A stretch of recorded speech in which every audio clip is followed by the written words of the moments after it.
Now, I've gotten more good news for Victorians. They can look forward to extra charges of around $140 on their gas bills. AusNet, which services 680,000 customers in Victoria, wants to hike network access fees to account for the Victorian Labor government's ban on new household gas connections. AusNet says the ban means that its gas network must inevitably cease growing and start declining in size due to the energy source being essentially outlawed in this state. Nick, we are paying exorbitant amounts for gas in Victoria despite sitting on hundreds of years of reserves.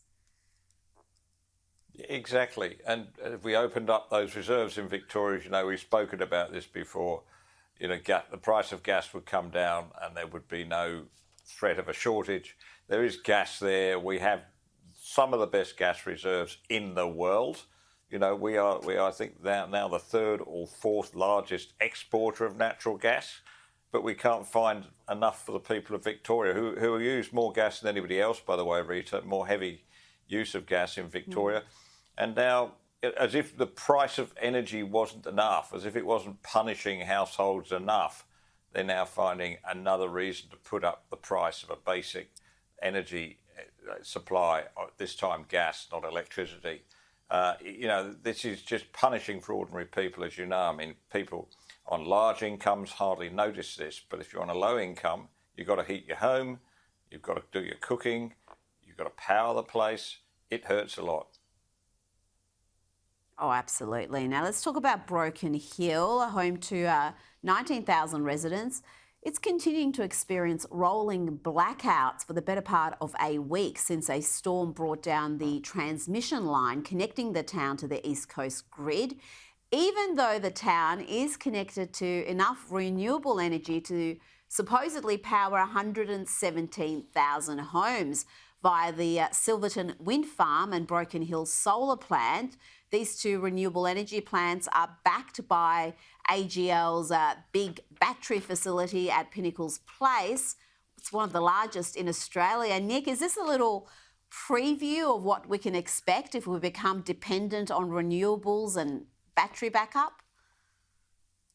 Yeah, so, you know, Broken Hill, they're connected by a very long piece of wire to the rest of the grid, so they're always vulnerable, right? Especially if we're going to get these freak weather events we're told we expect more of. So when the power lines did come down and they were disconnected with the grid, no problem in theory, because they've been told that they would have this little micro grid, you know, renewable energy, wind, battery, solar would just keep the place alive. In the event none of it happened, the wind and the solar were offline because the transmission lines had come down, so that was absolutely useless. The battery was useless for about the first 8 or 9 days, and then when they did get it up and running, they had to charge it up with diesel, and still they've had rolling blackouts in Broken Hill. So I think what this shows, if you can't keep a town like Broken Hill, 19,000 people, properly equipped with power, using renewable sources alone, what hope for the rest of the country, Rita, which is the way we're supposed to be going with Bowen? You know, we're all going to be in Broken Hill's situation pretty soon. The whole thing comes crashing down. You need baseload power, that's it. And most of Broken Hill at the moment is being powered by diesel. They've even told people to turn off their solar panels on the roof because they're playing havoc with the diesel generators. So, you know, this is when push comes to shove, the whole dream, the whole fantasy of renewable energy just comes crashing down. And it's, of course, serious if you're running a butcher shop or something and you lose stock because of this. You know, this is the madness. Disaster for every household in.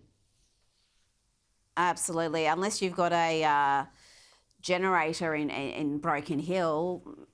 Everything in your fridge, freezer is gone, and I don't know how you're getting by over that long, lengthy period without reliable energy. Before you go, I've got to just quickly ask you about Judge Penelope Wass of the Tari District Court in regional New South Wales. She invited an Indigenous teen to give a welcome to country before being sentenced for multiple break and enters, 2 of which involved a 92-year-old woman and one involving an 88-year-old woman who was also sexually touched during the robbery. The teen pled guilty to all the charges and was released on parole given time already served by the judge, who sentenced the teen as a child rather than an adult. And she reportedly also said he was welcome to perform the ceremony again, the welcome to country again, in any court she presided over. Nick, I'm lost for words. They should have said, "You welcomed your new prison cell, and here's your new cellmate." You know, that's the only welcome he should have been giving.